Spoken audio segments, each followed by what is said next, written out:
सत्य की साक्षी, सीता माता का श्राप और वरदान। कथावाचक देवव्रत मजूमदार। फाल्गु नदी के शांत तट पर बसा एक नगर है गया। बिहार की धरती पर स्थित यह नगर केवल ईंट पत्थरों का जमावड़ा नहीं, बल्कि इतिहास, आस्था और मोक्ष की अनोखी कहानी अपने भीतर समेटे हुए है।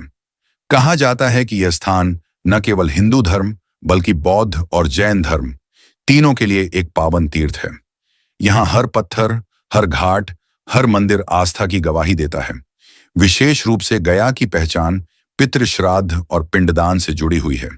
वनवास के दौरान एक बार प्रभु श्री राम, सीता माता और भ्राता लक्ष्मण गया पहुंचे। ये वही समय था जब अयोध्या में उनके पिता महाराज दशरथ जी का निधन हो चुका था। गया पहुंचकर तीनों ने निश्चय किया कि यहां पिंडदान कर अपने पिताश्री को श्राद्ध अर्पित करेंगे। कुछ सामग्री एकत्र करने के लिए श्री राम और लक्ष्मण वन की ओर चले गए और सीता माता अकेली फाल्गु नदी के तट पर बैठकर उनके लौटने की प्रतीक्षा करने लगी। इसी बीच अचानक उन्हें अपने सामने महाराज दशरथ जी की आत्मा दिखाई दी। सीता जी आदर से खड़ी हो गईं और हाथ जोड़कर उन्हें प्रणाम किया। दशरथ जी की आत्मा ने कहा, बेटी सीता, मुझे अब तक मोक्ष प्राप्त नहीं हुआ है। जब तक मेरा श्राद्ध और पिंडदान नहीं होगा तब तक मेरी आत्मा इस धरती पर भटकती रहेगी। तुम यहीं मेरे लिए श्राद्ध कर दो ताकि मुझे मुक्ति मिल सके। सीता माता ने विनम्रता से उत्तर दिया, पिताश्री, मैं यहाँ अकेली हूँ। श्राद्ध के लिए आवश्यक सामग्री भी मेरे पास नहीं है। प्रभु श्री राम और लक्ष्मण लौटेंगे तब वे आपके लिए पिंडदान करेंगे। आप कृपा कर कुछ समय प्रतीक्षा करें। परंतु दशरथ जी की आत्मा बोली, मैं और प्रतीक्षा नहीं कर सकता। बेटी, तुम अकेले ही मेरा श्राद्ध कर दो। फाल्गु नदी की रेत से पिंड बनाओ और इसके जल से तर्पण करो। दशरथ जी की आज्ञा मानकर सीता माता ने वहीं नदी किनारे गीली रेत से पिंड बनाए और जल से तर्पण किया। उसी समय वहां एक ब्राह्मण भी कुछ अनुष्ठान कर रहा था। सीता माता ने उसे बुलाकर पूरे विधि विधान से दशरथ जी का श्राद्ध संपन्न किया। श्राद्ध पूर्ण होते ही महाराज दशरथ की आत्मा शांत होकर विलीन हो गई। यह देखकर सीता जी प्रसन्न हुई और ब्राह्मण से कहा कि प्रभु राम के लौटने पर उन्हें भोजन अवश्य कराया जाएगा। ब्राह्मण वहीं ठहर गया। कुछ समय बाद जब श्री राम और लक्ष्मण लौटे तो वे वन से फल और कंदमूल लेकर आए। उन्होंने वहां ब्राह्मण को देखा और आश्चर्य से पूछा, यह ब्राह्मण यहां क्यों ठहरा है? तब सीता माता ने संकोच और श्रद्धा से पूरी कथा सुना दी। कैसे दशरथ जी की आत्मा उनके सामने प्रकट हुई और कैसे उन्होंने का श्राद्ध और पिंडदान किया।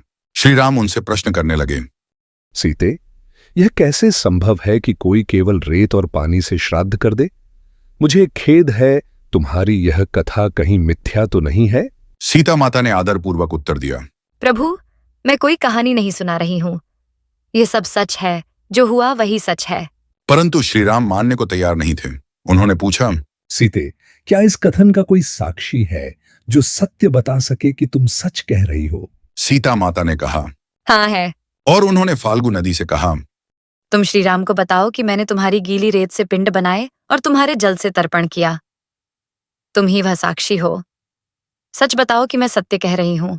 फाल्गु नदी ने श्री राम को प्रणाम किया, परंतु राम जी के क्रोध और उनकी उपस्थिति से भयभीत होकर नदी बोली, प्रभु, सीता माता कभी भी सत्य नहीं बोल रही है। उन्होंने ऐसा कुछ नहीं किया। यह सुनकर सीता माता क्रोधित हो गईं। उन्होंने नदी से कहा, फाल्गु नदी, तुम एक नारी होते हुए भी केवल अपने डर के कारण सत्य को झुठलाने का प्रयास कर रही हो।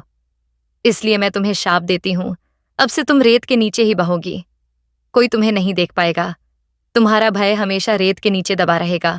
तुरंत ही फाल्गु नदी सूख गई और पूरी नदी रेत के नीचे समा गई। सीता माता ने पहले ब्राह्मण से पूछा कि क्या वह सत्य बताएगा कि उन्होंने दशरथ महाराज का श्राद्ध किया है, परंतु ब्राह्मण श्री राम के डर से झूठ बोलने लगा।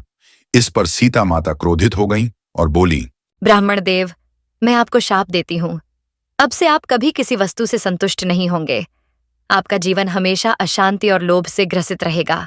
फिर सीता माता ने पास खड़े तुलसी पौधे से पूछा, तुलसी माता, आप ही एक नारी को सत्य साबित कर सकती हैं। आप ही श्री राम को बताइए कि मैं सत्य कह रही हूँ और आपने मुझे महाराज दशरथ का श्राद्ध करते देखा है। तुलसी माता ने भी डर के कारण झूठ बोला, सीता माता ने ऐसा कुछ नहीं किया। ऐसा कैसे हो सकता है कि केवल गीली रेत से श्राद्ध किया जाए? इस पर सीता माता ने तुलसी को भी शाप दिया, तुलसी, यद्यपि लोग तुम्हें पूजेंगे, परंतु तुम्हें घर के अंदर कभी स्थापित नहीं किया जाएगा। लोग तुम्हें केवल आंगन में ही पूजेंगे, और चाहे गर्मी हो या वर्षा, तुम आंगन में सब परिस्थितियों को सहोगी। इसके बाद सीता माता ने पास के वन में खड़े एक विशाल वट वृक्ष से पूछा, वट वृक्ष, तुम सत्य बोलो।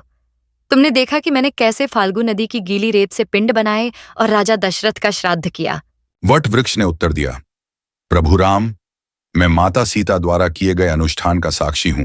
मैंने स्वयं देखा कि उन्होंने कैसे फाल्गु की गीली रेत से पिंडदान किया और महाराज दशरथ का श्राद्ध संपन्न किया। मैं सीता माता के कथनों को सत्य मानता हूं और आपको यह बता रहा हूं। सीता माता ने वन में उपस्थित सभी साक्षियों की सत्यता जांची।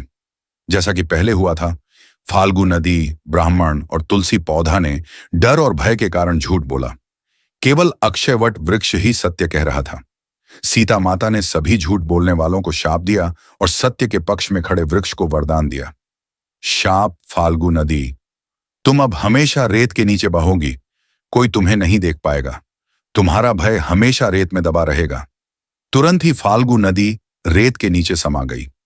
ब्राह्मण, अब तुम जीवन भर किसी भी वस्तु से संतुष्ट नहीं हो पाओगे, हमेशा लोभ और अशांति में रहोगे। तुलसी पौधा, तुम लोगों द्वारा पूजी जाओगी, परंतु घर के भीतर तुम्हें स्थापित नहीं किया जाएगा। तुम केवल आंगन में ही पूजी जाओगी और चाहे गर्मी हो या वर्षा, सब परिस्थितियों को सहोगी। वरदान अक्षय वट वृक्ष, तुमने सत्य का साथ दिया है, इसलिए तुम्हें अक्षय जीवन प्राप्त होगा। जब तक पृथ्वी है, तुम जीवित रहोगे और गया में पिंडदान के समय लोग तुम्हारी पूजा करेंगे। कथा का संदेश, यह कथा हमें यह सिखाती है कि सत्य और धर्म की रक्षा करना अत्यंत महत्वपूर्ण है। अकेलेपन और भय के बावजूद सीता माता ने अपने कर्तव्य का पालन किया और दशरथ महाराज का मोक्ष सुनिश्चित किया। झूठ और भय केवल शाप लाते हैं, जबकि सत्य का साथ देने वाले को सदा सम्मान और वरदान मिलता है। गया में आज भी अक्षय वट वृक्ष के नीचे पिंडदान की परंपरा है। फाल्गु नदी रेत के नीचे बहती है, तुलसी आंगन में ही पूजी जाती है और ब्राह्मणों और लोगों को यह कथा धर्म और सत्य की महत्ता याद दिलाती है। नमस्ते प्यारे दोस्तों, स्वागत है विस्पर्ड मेलोडीज एंड टेल्स में, जहां संगीत और कहानियां एक नई जिंदगी पाती हैं। अगर आपको दिल को छू लेने वाले गीत और मनमोहक कहानियां पसंद हैं, तो आप बिल्कुल सही जगह पर हैं। तो जल्दी से सब्सक्राइब बटन दबाएं और बेल आइकन को टैप करें ताकि हर नया गाना और कहानी आप तक सबसे पहले पहुंचे। अगर आपको ये पसंद आया हो तो लाइक बटन दबाना ना भूलें। आपका एक लाइक हमारे लिए बहुत मायने रखता है और हमें और बेहतरीन कंटेंट बनाने के लिए प्रेरित करता है। आपके प्यार और सपोर्ट के लिए धन्यवाद। इसी तरह हमारे साथ बने रहें, सपने देखें, सुरों में खो जाएं और कहानियों की दुनिया में डूब जाएं। मिलते हैं अगले वीडियो में।